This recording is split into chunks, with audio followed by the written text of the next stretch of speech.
Hello everyone, I am Dr. Eric Morrison. This is 7 Under 3, and I'll be covering trading education, more specifically Forex swing trading, using the TC2000 platform.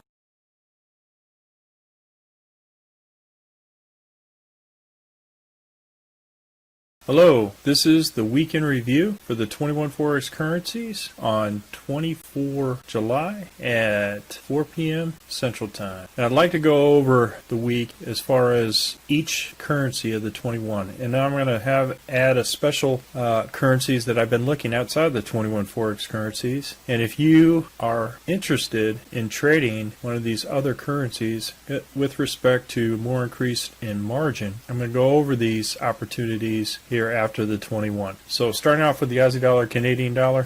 First, very good trade. We went ahead and had a good profit run on this one. We went ahead and we had two trades. We had the daily frog on the long, and then also the week breakout for the long too as well. So we went ahead and got some good profit on this particular currency. But what I want you to realize here is that once we switch the weekly high and the weekly low for this particular week, that the Z3 is right at the weekly high. And just look as it is in relationship to the weekly chart. If we look at the weekly chart, the 200 MA is right there, and that's where price was halted, right at the 2 MA. Not only with the regular price chart in the regular candles, but also with the Heikin-Ashi. Look, price stopped with the Heikin-Ashi right at the 200 moving day average. So I am not going to be trading this currency next week because of the fact the risk to reward is not there. Aussie Dollar, Swiss Franc, we didn't trade this because it was Z3 no trade. As you can see here, the risk to reward was not that great, and then it bounced right back down. So I think a lot of the Aussie currencies are hitting up against their highs, and they're kind of a little bit what they would call toppy here at this point. So for this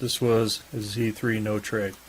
For the Aussie Dollar, Japanese Yen, we did really well with this trade. We had Z3 located right here. We had a daily frog and the weekly high broke that, hit our Z3 target. So this was a good trade where the weekly high is right up against the Z3. So next week we'll not be trading the Aussie Dollar, Japanese Yen. Aussie Dollar, New Zealand Dollar, did not trade this particular currency. Was not on my plan, so I just decided not to. It started to go into, they call a sideways quiet channel, and I saw that the risk reward was not that great. So as you can see here, it broke out, and if you went ahead and traded it, this was your gain, which was a low risk to reward. Aussie Dollar, US Dollar, this was the Z3 no trade. It went ahead after a few days to break out. It did break out, went past the Z3. If you did trade it at this point, we did do a daily frog, went up and then hit the Z3 at that point for a great trade. So this wasn't on my initial plan because of the Z3 was so close to the weekly high, but I did go ahead and trade the daily frog high with the long. But for next week, this will not show up. Again, all the Aussie dollar pairs I won't be trading next week because the risk reward is not that great, and we have all green candles with the RL10. It would take a lot of significant movement to go past the Z3. Canadian dollar, Swiss franc, we had conflicting signals. Decided not to trade this because the risk reward was not that great with that, but if you did,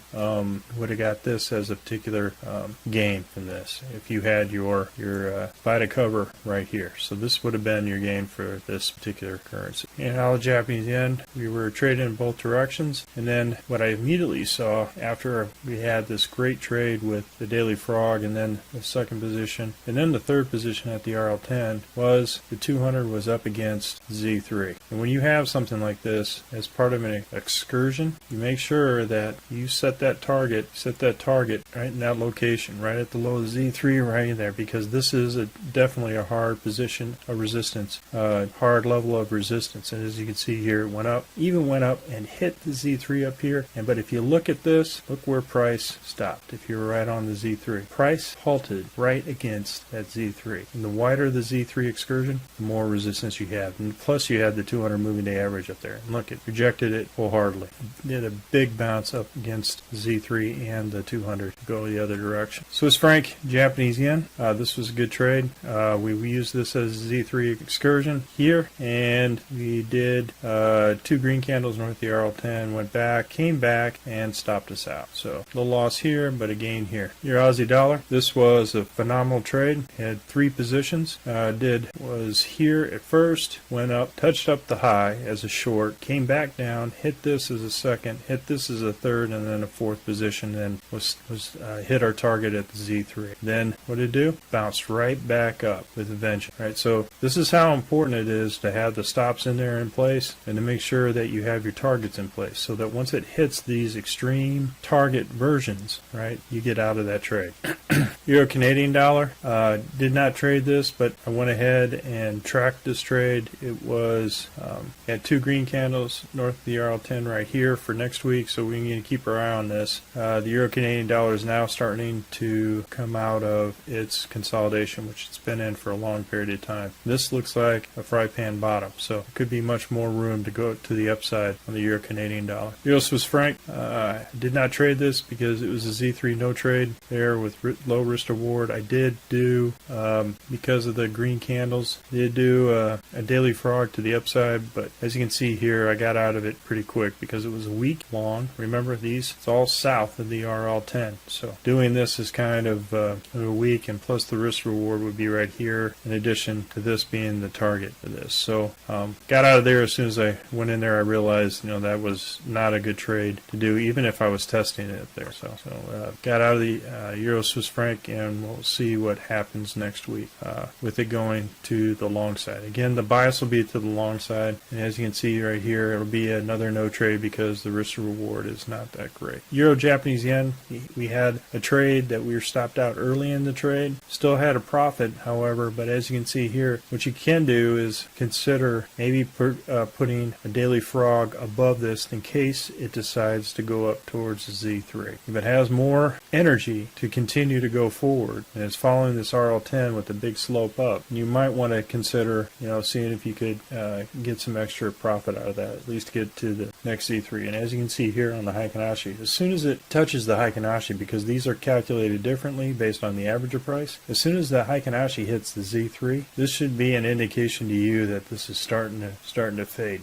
And make sure that you tighten up those stops on the lower time frames. Here on the New Zealand dollar, both were in the shorts. However, I didn't do 2 shorts on this. When I saw this weekly tweezer here, was not taking this particular short on here because of the formation here in the previous weeks. Always look at the previous week's formations to see whether or not this would be going towards the direction that your bias is for the week. And as you can see here, it went ahead, hit the high, continued to go up, and then was stopped out on that weekly high. Euro US dollar, again, this was a Z3 no trade. I didn't have it on my plan to trade, but as you can see here, as soon as the Z3 starts doing it, you have to recalculate the risk reward each day. And as you can see right here, it will continue to go up, up, up, and up. And it's just up to you on what you want to do as far as an actual trade. But here is where I would have been stopped out due to the fact that the 4 hour would have had me stopped out at that point, right? But it continued to go up on the daily. New Zealand Canadian dollar, this hit the 200 moving day average on the weekly, both the Heikin-Ashi and the standard, and as you can see right here, it really did not want to go up. So we had our daily frog, it went up on that, hit the second order, and then we were stopped out as soon as it hit over here above the floodplain. You have to be careful with some of these trades when you got a Z3 excursion here and all that. So New Zealand Canadian dollar was not on my plan to trade because the risk reward was not there either. New Zealand Swiss franc was on my plan to trade, and I did have initial loss on the weekly high trade, but a gain on the daily frog. And as you can see the power of the daily frog at this point. Once it's all in the same direction of the RL10, but as you can see here, it's starting to pull down the RL10, which means it's starting to get toppy here at this point. So even though this was a loss, this was a gain, we have to be careful here when we're trading at the tops. It looks like it's starting to get a little toppy here at this point. When the RL10 starts going in the direction of the different that's when it's starting to think about whether or not it wants to change direction. Zealand Japanese yen, this was just a beautiful trade. I mean, this was the most rewarding trade that we did. So had the daily frog here with another position at the height of the hump of the dragon, then another position here at the weekly high, came up, hit the Z3, and look, the Z3 right to price. This has got to be, some just to prove, to show you the power of the Z3 excursion and that resistance. Price stopped right at the Z3, even though it kind of went up a little bit higher than that just to test. And then even if it continued to test up, it still, at the open, stopped right at the Z3. Significant proof that the Z3 excursions are great targets for liquidity and for price action. Zealand US dollar, this was a good trade. We started with the daily frog on the long, as you can see here, went up and was stopped out here at this. We went down to the shorter time frames as soon as we got up there because we wanted to protect both positions before there. At least one indicator below on the lower time frames. And as you can see, it got some more part of that particular game. US Canadian dollar, this is a great trade. We had a daily frog on the short, went down to the first position, second position, and hit within 2 days our Z3 excursion. Continue to go down, and now we have a doji here at this particular level. So we'll see whether or not it gains momentum to go back up, but it's nothing but shorts on this one because you can see the Heikinashi is to the downside, and we're in the fall season. US Swiss franc, another great trade. We were able to do a daily, not a daily frog, but an RL10 entry. Went ahead, hit the low of the week, and then hit our Z3 excursion. As you can see here, it continued to go down, down, down, down for the next 3 days. All right, so you may want to think about whether or not it's all or nothing, scaling in and scaling out. Maybe if you're in two positions, scale out of one and let the other one continue to go down at this point with a close stop, at least at break even plus dinner for two. If that was the case, you could have gotten some nice gains here on the US dollar Swiss franc. Just let the lower time frames gauge whether or not you want to close out your entire position here at the Z3 excursion or scale out. US dollar Japanese yen was a loss. We had an initial long that hit here, and then we were stopped out. All right, so and then it hit our short, and then we were stopped out at this excursion here, the Z3 excursion, this wide area right here, so for profit. So bottom line, it was about a scratch as far as risk, about a break even plus dinner for two on this. But what you see here is a squeeze. It's not a super pinch. And now they're thinking about what direction, and if I had to assess where my plan would be for next week, it'd be continued price action to the downside. Because look at this resistance. You have not only the Z3, but you also have the 200 moving day average up there. And I think you have what you call a collapsing dragon here, where the base of this dragon is now lower than this dragon. So I think we have some more price action to the downside on this US dollar Japanese yen. And this may be the squeeze for it to continue to go up, but we'll see. Now, I want to cover some of the other currencies that I look at, but a little bit more margin required to trade them. So what does that mean? Is if you're trading a mini, micro, or standard lot, you're going to be required to have more money in margin to trade these particular currencies. So euro, British pound. British pound is one of the British pound US dollar is one of the majors, but because of the margin requirement, I didn't normally trade that. But there are some good opportunities here with this scan that you can go ahead and use. The euro Norwegian krone, this is also another good trade. As you can see here, euro Swedish krona is another good trade. As you can see here, the continue to go on the short side. So British pound, Aussie dollar, all of the majors there, Aussie dollar, US dollar, British pound, US dollar, these are good if you're willing to trade the margin required for them. Canadian dollar, Swiss franc, British pound, Japanese yen. This was another good trade. British pound, New Zealand dollar. And this is the one that I did rather well here. And something for you to think about, because right now we got a signal for the long side, and we got a weekly candle going up on the spring. So what does that mean? It still has more price action going to the north side. So I'm going to be tracking this trade. It looks like we got a doji sandwich here, and with more price action to the long side. But we'll see. The others require too much money. Some like the Hong Kong dollar, because of Hong Kong and China. Right now they require a $13K or $10,000 for one standard lot. It's just too much money for a particular trade to have sitting on the sidelines when you can be trading other currencies for a lot less. The others that I want you to look at here, silver went ahead and made its move. This is a good initial trade that I had. I did the initial scan here, and then as you can see here, it just lined itself up for a huge move to the long side. And it goes the same with gold, right? Gold also went long, and as you can see here, this has been going long for a pretty long time here. But when we did the PSAR flip here, this is a good pocket trade. Go north and go long. As you see here, it continued to follow the Z3.